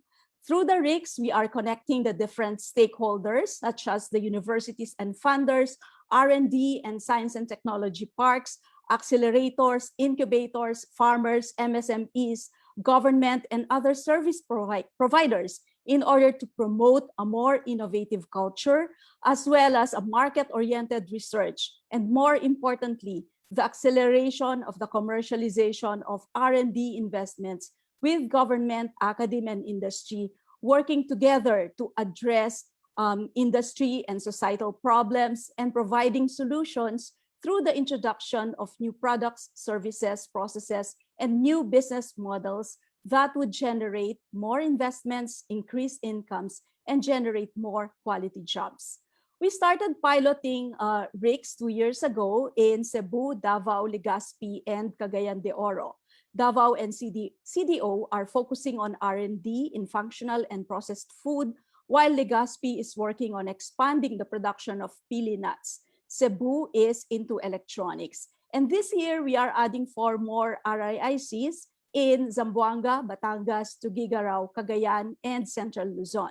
The RICs are envisioned to become connected, creative communities driven by science, technology, and innovation, and the commercialization of market-oriented research. And this year, we want to transform some of the pilot RICs into physical infrastructure, providing R&D, incubator, and accelerator facilities where startups and other companies can go for innovation and linkages creation services provided by both national and local government units and the private sector. In crafting our startup programs, what we did was we first mapped out the different startup programs implemented by other government agencies across the different stages in the life cycle of a startup. Based on this stock taking, we were able to identify where the gaps are. We all know that surviving the so-called valley of death as the startup enters the commercialization phase is very difficult, and few startups survive this phase. Given the challenges that a startup must face, we formulated programs that would complement the current programs being implemented by other government agencies in order to increase the rate of the survival rate of our startups. And as you will see, these programs are interrelated and they all converge around the seed fund and early growth stages. There are 4 major programs, and these are the Global Acceleration Program, or GAP, the Startup Acceleration and Incubation with DTI or AID, Strategic MSMLE and Startup or Smart Link, and the International and Local Exposure Assistance Program or ILIP. I won't go through the very detailed description of all these programs, but suffice it to say that we are working together with potential partners such as Plug and Play, Launch Garage, Cubo, FieldDev, 500 Startups, and Startup Village in the implementation of these programs. And given the broad applications and wide opportunities from artificial intelligence, we are pursuing an AI strategy in order to uplift the lives of our people, upgrade our industries, and transform our economy, with a vision of positioning the Philippines as a regional and global hub for big data processing and analytics. The AI roadmap recommends the following: creation of an AI task force, strengthening our R&D projects to foster industry-academe linkages, establish a national center for AI research to serve as hub for scientists to accelerate AI R&D, provide attractive incentives to world-class and well-networked AI and data scientists, and provide support to AI startups and R&D with multinational companies. We want to create a community of startups and multinational corporations that are working on AI R&D by providing them with office spaces and other incentives. Well, the recently approved CREATE will lower the corporate income tax rate to 25% for large companies and to 20% for small and medium-sized enterprises. CREATE will also offer 3 types of incentives. Mostly these are income-based. One is an income tax holiday. Second is a 5% special corporate income tax. Third is enhanced deductions. CREATE will also grant duty exemption on importation of capital equipment, raw materials, spare parts, or accessories, along with VAT exemption on importations and VAT zero rating on local purchases. Now, what are the implications of CREATE on innovation, R&D, commercialization of R&D, and startup activities? On this slide, I'm showing you the Strategic Investment Priority Plan, which provides a list of the country's priority industries, and the tiers under the SIPP would highlight the importance of innovation, R&D, commercialization of R&D, upgrading and moving up the value chain. For instance, if you look at activities, the characteristics of activities under Tier 1, I'd like to highlight the value creation through innovation, upgrading, and moving up the value chain.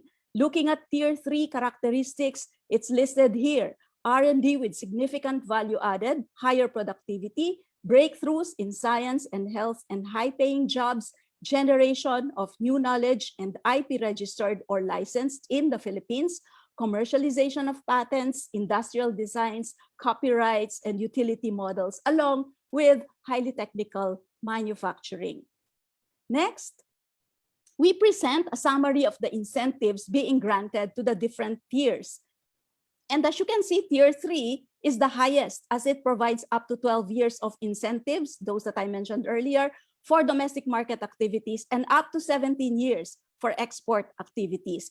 And what is evident is the higher the level of technology and value added, and the more critical an industry is to economic development, the longer the incentive period that would be granted. And the next slide also shows some examples of activities under Tier 3. We've identified in here in innovation and related activities and services in the different sectors, along with innovation and technology support infrastructure and ecosystems such as S&T parks, centers of excellence, fabrication laboratories, data centers, and so on and so forth. And then in that industry, for our industries, we've identified R&D covering basic research, applied research, testing, development, and up to commercialization, and AI, automation, robotics, and digital technologies, particularly in those sectors that are mentioned on with respect to their applications, like for instance, self-driving cars, smart home devices, multimodal transportation, e-gaming, ed tech, health tech, and so on. Okay, so innovation is at the heart of our new industrial policy.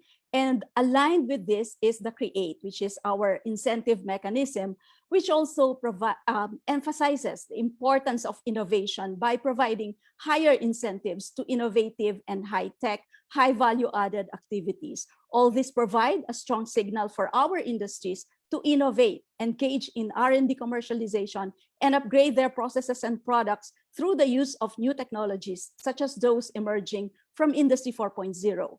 With ICUBE-S, CREATE, the RICS, and NCARE, that's the National Center for AI Research, along with our startup programs, which are underpinned by strong collaboration between government, academe, industry, and other stakeholders, the Philippines is on its way to accelerating innovation and R&D commercialization. And through these various activities that we are conducting, carrying out with other government agencies and the private sector, we know that we will be able to position ourselves above those regression lines presented earlier by Andrew and towards becoming an innovation nation.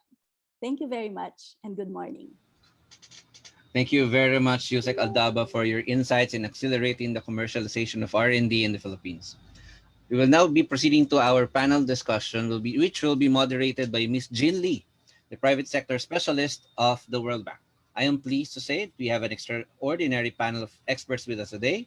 The panel will be composed of the DOST Undersecretary for Research and Development, Dr. Rowena Cristina Guevara, DTI Undersecretary for Competitiveness and Innovation Group, Dr. Rafaelita Aldaba, and Dr. Paco Sandejas, the Managing Partner of NARA Ventures, a boutique early-stage investment group that has invested in over 35 high technology companies, with some notable companies that are currently publicly traded companies in the New York Stock Exchange and the NASDAQ.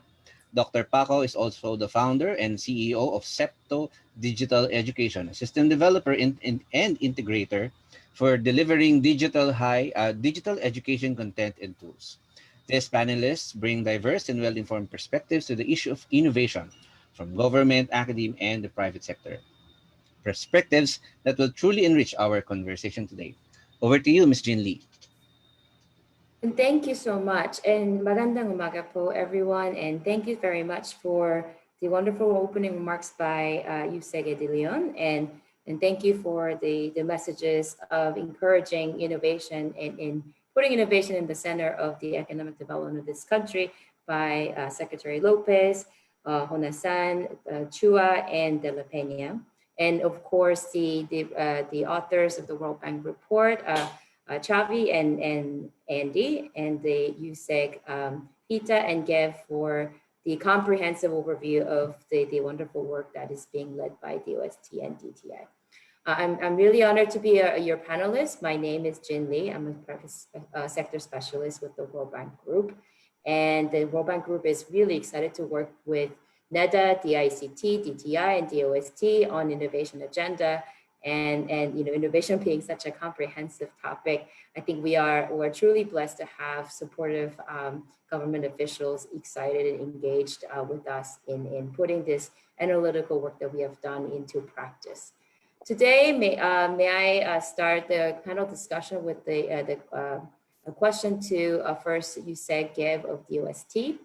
And for all these questions that I'm asking, may I ask you to perhaps give your answers to 3 minutes, and then we will try to cover all the exciting questions that I've prepared. So Yusek, authors share that developing East Asia, including the Philippines, is lagging behind on both technology invention and diffusion vis-a-vis its regional peers. How should the Philippines adjust its policy and institutional framework to strengthen technology diffusion and adoption efforts? Thank you very much for that question, Jean. As you may know, we have mentioned today the Philippine Innovation Act, the Innovative Startup Act, and the Create Law. And with those three, if you combine them and if we implement them, then we are going to be there halfway. I would like to add another one, which is the Science for Change Program Bill. This is being sponsored by Congressman Joey Salceda. The Science for Change program was created to accelerate STI in the country to keep up with developments in our time, wherein technology and innovation are the game changers. Through R&D, it seeks to come up with new products and technologies and solve pressing national problems. The bottom line is that it will accelerate R&D not just in the higher education institutions, but in the collaboration between the academe and industry and R&D in the industry. As shown in the graphs by Andy and Xavier, we've shown that there is a need for our industries to engage R&D and to engage partners in the academe and the research and development institutes. It behooves the government to actually put money on this activity, as R&D is a risky activity, and you are going to need the government to hold the hand of the private sector to get there. I believe that we have already made headway since we started the Science for Change program in 2016, but we need a bill to ensure its funding in the next 5 years. Thank you for that question. Thank you, Yusek. And it's great to hear an additional point that I think is important in moving this collaboration between the industry and the R&D community. And I know that there's a lot already happening in it, but there's also more that we can do, and I appreciate your support. Yusek Fita, here's a question to you, ma'am. What do you think should be the government of the Philippines' policy priorities to help domestic firms build innovation capabilities? I know you've already covered a lot, but what are the real priorities on all the things that you're already doing? Thank you. Yes, thank you, Jean Lynn, for that question. You know, we've also conducted a survey looking at the technology utilization of our industries, particularly in the manufacturing sector. And the barriers to their Industry 4.0 transformation were also very much aligned with what the study has found for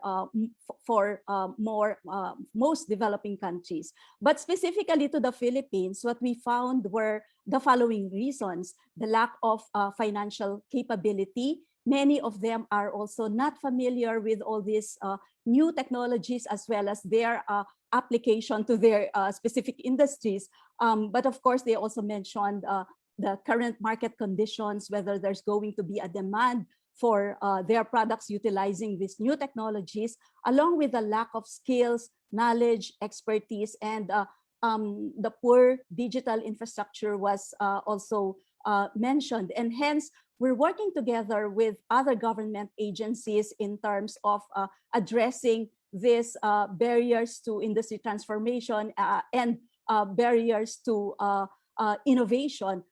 We have a lot of programs, and those were already presented earlier. But apart from those, the startup programs, we're also working together with other technology partners in order to make people, our industries, more aware of what this in the new industrial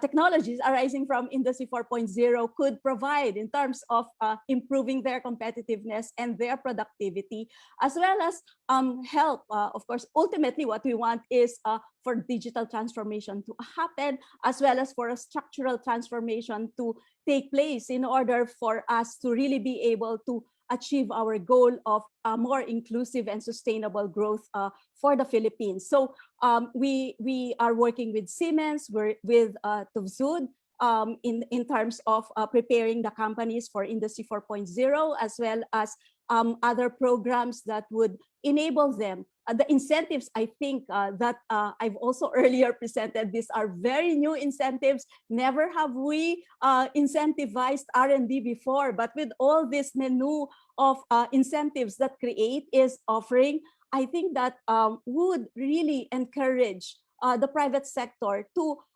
invest in their R&D and come up with more innovative products. And based also on the survey that we conducted, we also asked those companies that are already shifting to Industry 4.0 why they are making that move. And they indicated the reasons as improvement in their productivity and competitiveness, the importance of innovation and technology advancement, but of course, they're also concerned about the cost of investment and funding, and that's why we're preparing a program that would support those companies that would be shifting to Industry 4.0, and this is going to be aligned with what CREATE is offering. But at the same time, we're also working with other government partners like USAID, for instance, the STRIDE program. They're very helpful in terms of the regional inclusive innovation centers that I've also presented earlier, because we don't want all these innovation efforts to be concentrated only in the National Capital Region. What we want is really for us to be able to diffuse all of these different activities, and for the regional inclusive innovation centers to come up with their own innovation programs that would address their own societal problems, their social, economic, and environmental challenges. I think I would stop there. Thank you. Thank you, Sekvita. I think the questions are hard because the innovation really touches upon so many aspects of what you do at DTI, and I appreciate your work, especially highlighting the Industry 4.0 and you know the challenges you mentioned, the finance to you know lack of knowledge, uncertainty, and skills, and I think those are all areas that that I have seen that your program addresses, and I look forward to working continuously with you. And I think the new incentives is especially is exciting. And I think the mentioning of the finance and access to finance is perhaps a great segue to a question that I prepared for Dr. Paco, who's been very active in you know the startup and investment in community. So Dr. Paco, traditional sources of financing such as loans and from financial institutions have not been widely available for smaller firms in the Philippines. What role can other types of financing, such as venture capital, private equity, angel investors can play in this in addressing this challenge? And what can the government do in expanding access to finance for innovation activities by firms, especially in terms of helping them access financing better? Back to you, Dr. Paco. That's a great question. And just to check, this is my first time speaking right now, so can you hear me well? Okay. First of all, I'd like to say thank you to the amazing authors of the World Bank for such clarity of thought and balanced fact-based narration of the situation in the Philippines and in our neighboring countries of East Asia. And also, this is a very familiar event, right? Because I'd like to just say hello and thanks to DOST Secretary Boy de la Peña. It's a pleasure to meet for the first time Secretary Carl Chua, and also extend my thanks to Secretary Honasan. And of course, we're very happy partners of USEC FITA at DTI, because I also have a hat of being the chair of the Philippine S&T Development Foundation, and we're the partners of the DTI. And we've also worked a lot with the DOST, with Secretary Boy and Undersecretary Rowena Guevara. And so back in the year maybe 2004, we wrote a paper which we hope to be seminal for the Philippines, where venture capital is actually the catalyst for innovation and for startups. And in that, we said that the Philippines and all other countries that seek to have innovative companies, the banks are not the traditional place to go for support, right? It's obvious, it's been shown all over the world. And so venture capital is the prime driver for this. And it's nice to note that I guess DOST and DTI have both outlined in their presentations that they are supportive. They're creating some angel funding for the startups, or they're in traditional countries. They even give the grants like the DOST is doing, and these grants are very supportive of these startups as they come out of the laboratories of the researchers and scientists. So it's nice to note that our agencies are trying their best to do so. The things that the government could do to support the venture capital practice in the Philippines, and being the first technology venture capitalist in the Philippines, I must say it's not been easy. It is a hard struggle. There are a number of things, like there's structural issues from the SEC point of view, and so maybe from DTI and SEC, and even from the NEDA, we can think of ways to incentivize the formation of the startup funds. Today, the startup funding is starting to come from conglomerates. These are corporate venture capital firms, or corporate venture capital funds, right? So say a big bank or a big telco will put aside some of their profit and invest in the startups. But that is, to me, as a founder of startups and as an investor in startups, I have to admit that that is normally sought into the third or fourth rounds of the investment cycle of startups. When you start, you want to be more pure, and in the business world, being pure means you're not too beholden to the corporate intents of a big conglomerate or a big telco. It just makes your R&D innovation that much more flexible and allow you to pivot in ways that entrepreneurs really want to pivot. But if you are obeying the mandate of a corporate, it's very difficult. The second effect is also it limits the financial outcome at the end, because most likely that conglomerate or that big company that invested in you is most likely the candidate to acquire the company in the long run. And so it makes it very difficult for the entrepreneurs and the other stakeholders in that company to find a very profitable outcome at the end. And therefore, it limits the attractiveness of that company.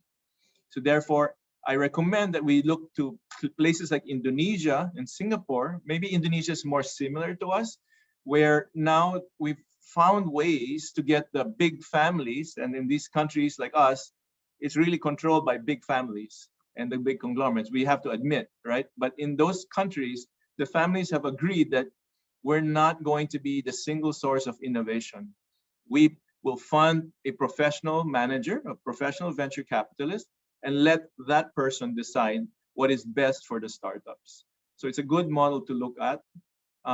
Of course, it's important to also look at the next stage. There will be private equity after, because as Fita showed, there's cycles, right, of what's next. One of the things I'd like to recommend also, the question was about what the government could do. The government also could help.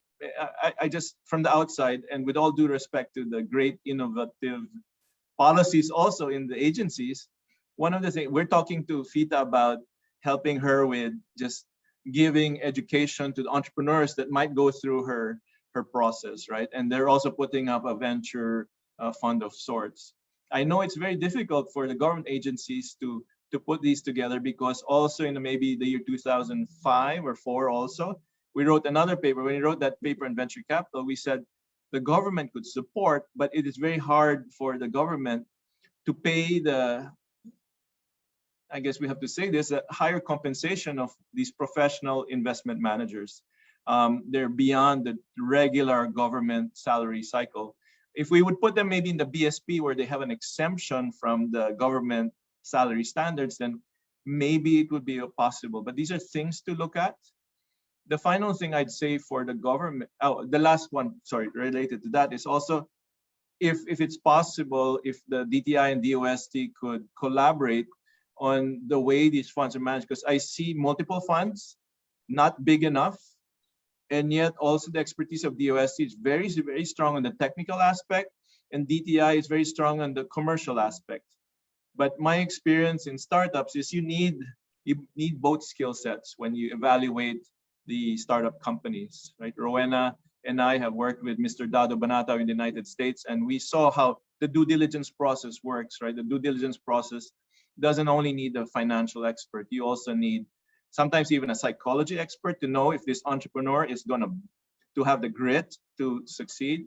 And finally, the technical, right? Are all these technical promises really feasible and not a bunch of lies? And so that's that part. The last thing I'd recommend for the government is if we really want to support the startups, we should encourage purchasing from them. We should buy their product, right? And so I think that might have been mentioned in the presentation of Gev, but I think it would be really nice if the government purchasing or procurement law would be modified so that if a startup has a product and it's going to help the government with its, like, for example, I worked with the DOST in doing education technology, but it's very hard because you have to go to the procurement law, and the big companies from Silicon Valley will win this because they have what is required by the procurement law. And so these are some things that we can look at. And I'll end here. I think I went over 3 minutes. I apologize. Thank you, Dr. Paco. I think I could the fund of funds idea to in aligning incentives to really bring in the high quality, competent investment managers of the government-run funds, to public procurement for innovation, and these are all instruments of innovation policies and programs that I think will strengthen and then really complement the exciting portfolio of the programs that the Philippines already has. And I know that it is also something that the World Bank can bring in experiences from other countries to integrate and further finesse the work that we have in the Philippines by DTI, DOST, and DICT and NEDA. I'm just looking at the time, but I think we do have a next set of questions that we can cover as long as we can be succinct in your answers. So this is a question for both USEC Gev and USEC Vita. And I think it's a bit covered, but I do want to bring attention to the COVID-19 pandemic, which is it's in everyone's minds, and I think everybody's been affected in terms of our families and friends, and then also the beneficiaries, the public that we serve. How is the COVID-19 pandemic changing the priorities of innovation policy for DOST and DTI? And could you identify the top 2 reform actions, that the department is working to support innovation and faster business recovery process? USEC Gev, you first, please. Thank you for that question. It started last year when we had the NBC 580, where we had to surrender some of our money and then redirect our R&D funds specifically for the COVID-19 fight. And we realized that the COVID-19 fight is not just about the vaccine or the drugs, which is covered by the health researchers, but also on food security, which is covered by our Agriculture and Aquatic Resources Council, and also creating ventilators and other biomedical devices, which is covered by one of our other councils, the PCIEERD. So we had to move our funds away from the already programmed funds for R&D projects, and we had to move it towards COVID-19. And then we thought of that as our short-term and medium-term solution. We also redirected some of our projects, for example, the COVID-19 test kit that came from a program that was dealing with dengue. Even the surveillance system from FASTER, which is being used now by DOH, it came from a surveillance system for measles and typhoid fever. But we asked our researchers to shift the needed software for the Department of Health. And lastly, we also made plans for the future because of this pandemic. We know that it is possible that the vaccines we're getting today are good only for 1 year. And so we need to secure the vaccines for the country. And so we're working towards the long-term plan of having a virology and vaccine Institute of the Philippines, such that we'd be able to develop our own vaccines. And we have also worked for the last year with private companies to help them and encourage them to locally manufacture not just the COVID-19 vaccine, but also all the vaccines that we are importing for the national inoculation and vaccination program of DOH. That's 40 million vaccines per year that we are importing, and we would like to localize the manufacturing of that. So those are the very good effects actually of the COVID-19 for us. We started thinking about the future. Thank you for that question. Thank you, Yusek. Right. I think finding silver lining in everything that we are faced with this challenging environment is a wonderful perspective in dealing with the COVID. And I really appreciate your sharing on the short term to medium, long term solutions that the DOS is supporting. Back to you, Yusek Pita, on and how the DTI has shifted and the reform actions that you've taken to address in adjusting to the new normal, please. Yeah, thank you, Jean. I think people really become more innovative in times of crisis, and that was we've seen that happen, especially last year during at the height of the COVID-19 pandemic, and then the economic recession that followed.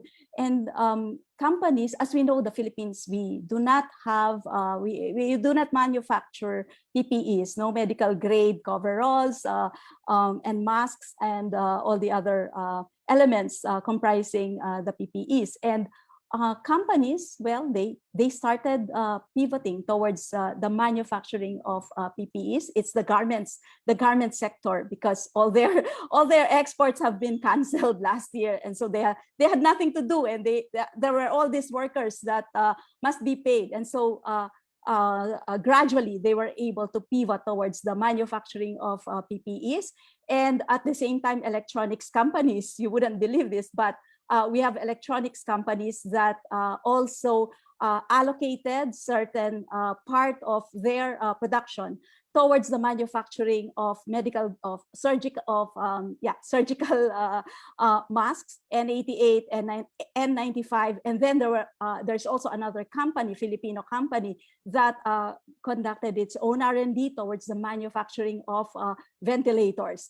And so what we've seen is really there's an acceleration of the use of technologies. And it's not just in the area of PPEs and other COVID critical products, but e-commerce, the rise of market platforms and the use of e-commerce, the use of fintech, and at the same time, entertainment apps, because a lot of people are at home and so they have to entertain themselves. And so we're seeing a lot of use in terms of technologies such as AR and VR, MR, in terms of trying to provide all this entertainment apps because there was really a clear demand.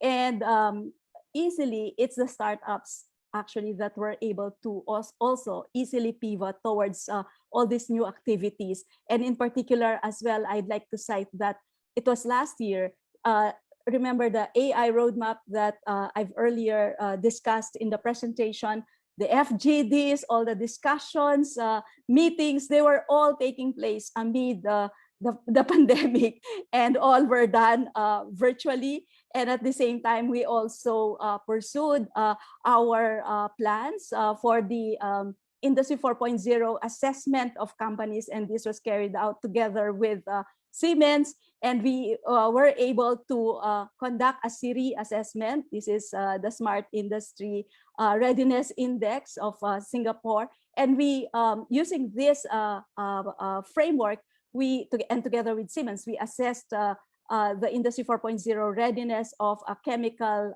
factory that was trying to move to transform its technology and production system towards Industry 4.0. And we're really looking forward to carrying out more of these SIRI assessments together with the other companies in manufacturing. So a lot is really happening despite the pandemic, despite all the challenges and difficulties, but all these opportunities for us to really work together as we pursue our innovation goal.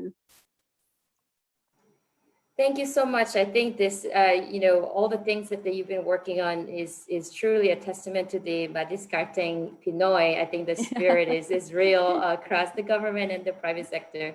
And I think perhaps I'd like to also hear from Dr. Paco on the private sector's adjustment to the new normal. So what are the opportunities for the private sector to innovate under the new normal? I know USEC Vita already has, and then also USEC Gev mentioned the adjustment to, in the manufacturing sector, to the services sector, especially on the digital technology, and then so on. But I'd be very interested to hear, because you've been in this field for quite many years, and I think you perhaps can see both the movement at the frontier as Xavi has presented, but also the general shift in the firms that you're interacting with. Could you identify top 2 reforms that can help facilitate the private sector to recover and new digital firms to grow in the Philippines? Dr. Paco. Jin, I missed that. Top 2 reforms, is that correct? Yes. So what would be the top 2 reforms that can really facilitate the private sector to recover and also new digital firms to grow in the Philippines? Well, again, I truly appreciate that report from the World Bank, because I appreciate the fact that you've actually gathered the data from all sources as much as you can. You've actually set the trend lines, and these kinds of metrics are very, very important for our management, both at the private sector side and from the government policy side, because these kinds of studies are very useful for us. I remember back in the day, Rowena and I went to the then president, Gloria Macapagal-Arroyo, and we had to show her data, right? Because she's an economist. And if you show her data that we are lagging in the number of researchers, scientists, and engineers, we used the political power of Mr. Banata and all the senators we could gather, and we got that meeting. And that led to some very nice changes in the way we had scholarships and finance for R&D. So where am I going with this? I really think that that key message there of managerial talent is a big one for me, because we need managerial talent in the private sector so that our private companies will realize that the boards have to be convinced. The way we convince the president then, we have to convince also the private sector boards and leaders that they have to innovate or they will die, right? In one company I'm in, a big financial institution, I brought an expert in artificial intelligence to the chairman and CEO. And the conclusion of that meeting, after 1.5 hours of wine, is it's AI or die, right? That kind of decision, and that led to a 5-year plan that has really made that company more innovative and a leader now in its pack. The same thing has to be done even also in the government side. We have to lobby our, work with our policymakers, and it's so refreshing to see that Secretary Carl Chua is here because he's listening. So I appreciate that, because we have to innovate as a country or we will continuously be laggards, right? We'll just keep falling down, right? I mean, back was a day when we were proud to be ahead of most of our peers, and now we just keep going down. We got to catch up and be back to a proud country. And so we have to import a lot of the talent that we do have abroad. So again, in some of the projects in the private sector, we have all the good intentions. We're going to copy this startup in Silicon Valley. We're going to copy this one in China or India. Good intentions are not enough. We need the managerial talent to say, yes, we're on path. We're competitive. Because many times the managers who think they know everything might be reporting to the board or to the shareholders that, okay, we're doing well because I launched this product, launched this. But if there are no metrics, so it's very important in all aspects, even in government policy and private sector, we have to have metrics and data all the time. Data science is a big field. We have to use it also for managerial science. We say we are on path. The money we invested is returning a profit, or at least in this case, returning a catch up to our competitors because we're capturing market share. Our costs are lower. All sorts of metrics that your board or stakeholders are finding to be the target goal has to be strategically set up and measured. So to me, that's the number one big reform here, right? And the number two, I guess if we could, let's invest more in it, right? Let's just invest more in the people and the funding. Thank you very much. I think that you spoke to the tune of the World Bank Group, which promotes the analytical underpinning, supporting the political, policy dialogue. And I think here you also then brought in the real important factor, the commitment of the government. And I think we are committed. And I think I know the officials that I work with are committed. They always work very late and are always working very hard. And I think that by bringing more investment, I think really truly we can bring Philippine innovation to drive the economic rebound and the further growth to catch up and to go further beyond to join the middle income country. And I know I am very hopeful, and I know the resilience of this country. So with that positive note, I'm sorry that I cannot bring in the questions from the audience because of the schedule, but that we are going to be looking at the questions that come in and also circulate amongst the departments and the World Bank Group to get back to those who have asked those questions. So please stay connected with us. And back to you, Mr. Ivan, for closing remarks. Thank you. Thank you all. Thank you very much, Ms. Lee, Dr. Sandejas, Yusek Aldaba, Yusek Guevara, for your insights on how to move innovation in the country.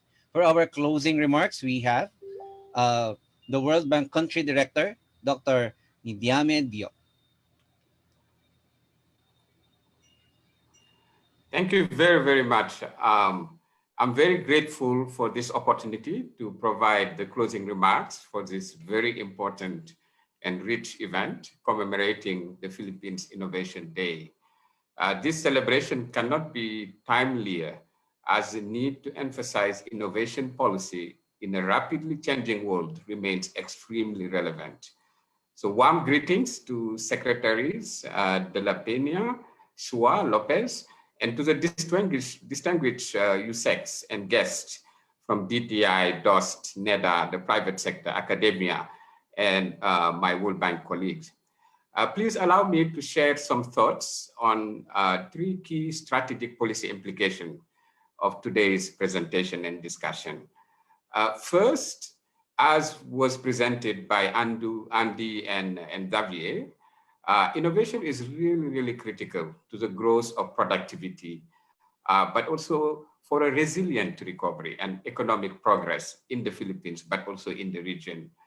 And COVID-19 has increased and not reduced the relevance and urgency of innovation.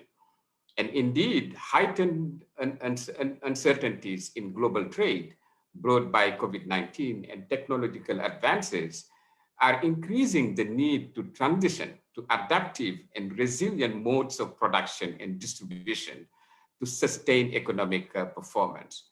Now, the good news is that we've seen a formidable rise in digital adoption in response to COVID-19. The progress made in 1 year since the beginning of the pandemic is actually larger than the progress made over the past, the 5 years preceding the pandemic. Companies have quickly adopted digital tools to expand market reach and deliver product to market with minimal face-to-face interactions. E-commerce is booming in the Philippines thanks to digital platforms. And that forces also a reorganization of production and distribution.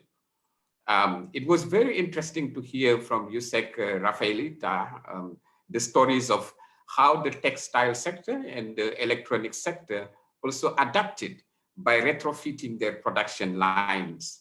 And I think all of this augurs very well for increasing productivity in the Philippines. So there are lots of bright spots, but still, as was shown in the World Bank report and the presentation by Andy and Xavier, Philippines is innovating less than predicted by its per capita income level. So even more work is needed for the Philippines to catch up and reduce the gaps with the best global performers. Now, the second reflection is really around innovation policy. And what do we mean by that? We often associate innovation with breakthrough at the technological frontier, great inventions that are captured in media headlines. But from today's discussion, it is very clear that diffusion and adoption of existing technologies, not just invention, can also bring significant productivity gains and greater momentum for poverty reduction. And this was nicely illustrated in Andy's presentation showing data from Vietnam, where there is evidence that technological adoption and more intensive use of technology increases productivity in that country. So in light of that, the formidable rise in digital technology adoption by firms as they cope with the lockdown augurs very, very well. And we do have data that shows that this has happened in a very extraordinary way by many, many firms with different size and different sectors and different geography. So lastly, let me focus a bit more on policy. We've heard a lot of really insightful discussions around that. And I think one key message from the presentation, but also the discussion, is that the country needs to reorient its policy to promote the diffusion of existing technology, not just invention, to support innovation in the services sector, not just in manufacturing, and to strengthen firms' innovation capacity. Now, there are a key enabling factors that have been highlighted that are really, really critical, and you can call them the sort of ecosystem for innovation. And that includes the STEM, the whole STEM system in the country, but also early stage finance. Dr. Paco spoke very eloquently about the sort of very pertinent example of Indonesia, which I'm very familiar with. And I think that's really important, fixing that early stage finance for startup. And then the other element that is critical is institutional capacity of agencies implementing innovation programs and public research organizations. So those will really go a long way in enabling a supportive environment for innovation. I'd like to also highlight the importance of competition because it's a key enabler, because pressures to perform will push incumbent firms to innovate and to be more productive. In general, market contestability is a great enabler of entry, of disruptors, and productivity growth. Now, in addition to getting the ecosystem right, as was stressed by many, policymakers should really adopt a broad perspective when it comes to innovation. A key objective of innovation policy should be really to increase the number of firms engaged in any form of innovation, whether it's invention, diffusion, adoption, and progressively increase the share of firms transitioning from technology adoption to more sophisticated forms of innovation. Several countries remain stuck in the old paradigm of innovation that really mostly emphasizes invention and the investment in science and formal R&D. These are really, really important. But the event today demonstrates that the Philippines is also on track to adopt a sort of the new paradigm in which firms benefit from a balanced approach that includes policies supporting not only R&D, but also the adoption of existing knowledge and technology. And I think this approach is reflected very well in the coordinated leadership role that DOST, DTI, and NEDA are playing in advancing policy. And it was really great in this regard to hear the pertinent and thoughtful interventions by Yusek Rowena and Yusek Rafaelita. But let me stress that while getting the right strategy, the right policy, the incentive, and even the supporting funds is critical, it is really not sufficient. Global evidence shows that, and I think this was alluded to by Dr. Paco, you should also involve people that have practical knowledge and management talent in helping startup. This is really, really critical. The other evidence that we see globally is also it's important to have impeccable and seamless coordination within government. And this is really the main problem we're seeing in many, many countries. And then finally, close collaboration with the private sector and academia. These are also essential. So this was really, really a fascinating discussion. And the Innovation Day has been really a valuable forum to share the latest knowledge related to innovation policy and to showcase the government commitment to support innovation. So the Philippines Innovation Act and the Innovation Startup Act discussed here today are also testament to this commitment. And more than ever, the World Bank is committed to support the country's effort to achieve its development goals through innovation. So thank you very much for this great opportunity and the great discussion. And once again, mabuhay. Thank you. Thank you very much, Country Director Diop. In closing this event, we'd like to thank again the following: Yusek Edilion for opening this event, Secretaries Mon Lopez, Carl Chua, Boy de la Peña, and Greg Nasan for their remarks to highlight the importance of innovation in the country's economic development. We would like to thank as well the authors of the World Bank report, Dr. Sirera and Mason, for sharing the main findings of the innovation imperative in East Asia and the Philippines. We would like to thank again Yusek Guevara and Yusek Aldaba for sharing the efforts of DOST and DTI on accelerating innovation activities in the Philippines. To our esteemed panelists, Yusek Guevara, Yusek Aldaba, and Dr. Sandejas for providing their terrific insights on the Philippines' innovation challenges and its way forward. And to World Bank Country Director Nijami Diop for his closing remarks that nicely capture the shared interests and commitment of government and the private sector to drive innovation forward.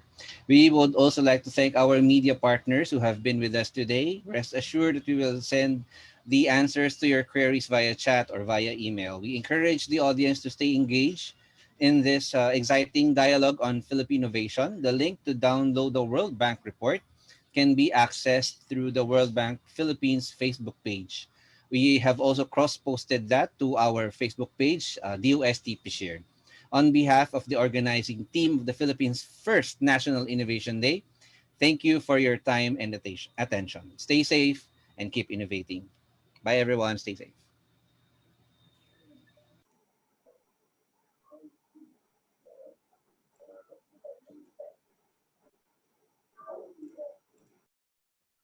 Yeah, everyone. Goodbye. Thank Have you, a good day. Paco. Thank you. Nice to see you, Gav. Thank you to See the you. World Bank. Thank you, World Bank. Hey, Sec Thank Boy, you, Andy. nice to see you, Sec Boy. Long time. See you Thank soon. you, everybody. Thank you. Happy Thank you. National Innovation Day. Thank you, Andrew. Sec Boy, I want the hamburger one day. Sige, sige. Thank you. Bye, sir. Bye, ma'am. Bye.